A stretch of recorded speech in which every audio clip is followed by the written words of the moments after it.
Hai semuanya, perkenalkan kami dari kelompok 8. Kami ingin melakukan kampanye anti pungutan liar. Sebenarnya, apa sih pungli atau pungutan liar itu? Pungutan liar atau pungli merupakan salah satu bentuk penyalahgunaan wewenang yang memiliki tujuan untuk memudahkan urusan atau memenuhi kepentingan dari pihak pembayar pungutan.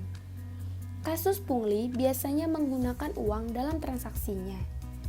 Pungli ini menyebabkan kerugian bagi pihak yang bersangkutan. Kasus pungli sangat sering terjadi.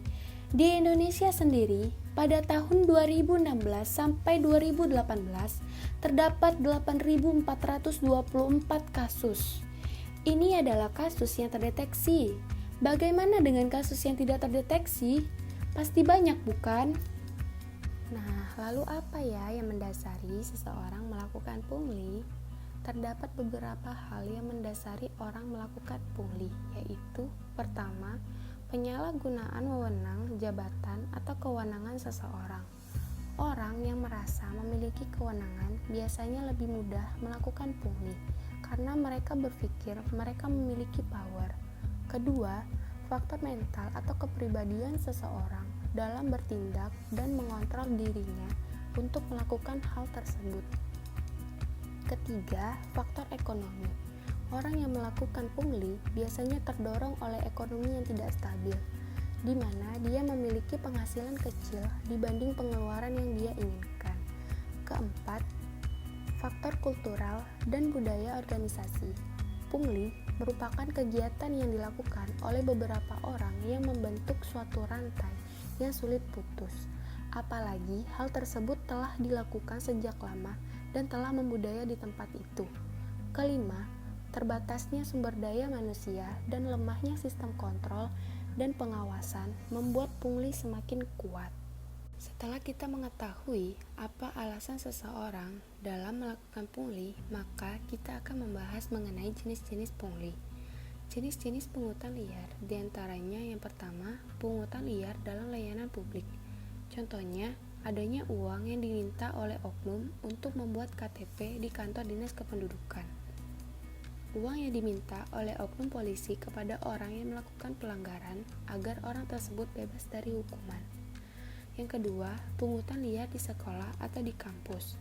Contohnya, seorang guru yang meminta uang kepada siswanya untuk membeli buku yang harganya sudah diubah agar ia mendapatkan keuntungan. Yang ketiga, pungutan liar di lingkungan masyarakat. Contohnya, komplotan preman yang meminta uang kepada penjual di pasar dengan cara memaksa dan mengatasnamakan uang keamanan. Orang yang berdiri di tempat perputaran jalan atau yang biasa disebut pauga meminta uang kepada mobil yang ingin berputar arah. Seseorang yang meminta uang parkir kepada orang lain tanpa menunjukkan karcis yang resmi. Dalam hal-hal lainnya yang mengarah pada kegiatan pungli termasuk jenis pungli.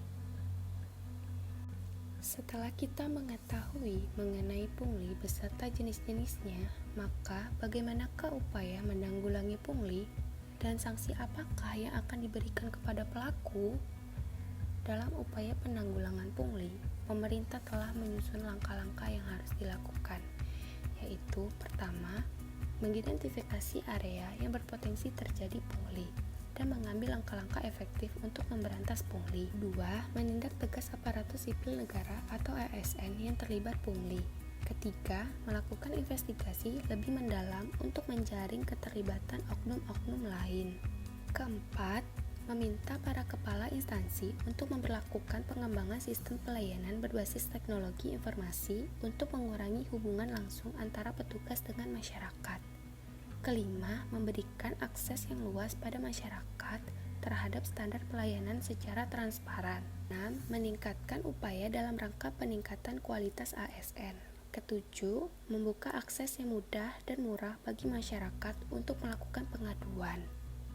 Kemudian, melakukan respon cepat terhadap pengaduan dari masyarakat dan menerapkan sistem pengaduan internal untuk membuat menekan potensi praktik pungutan liar.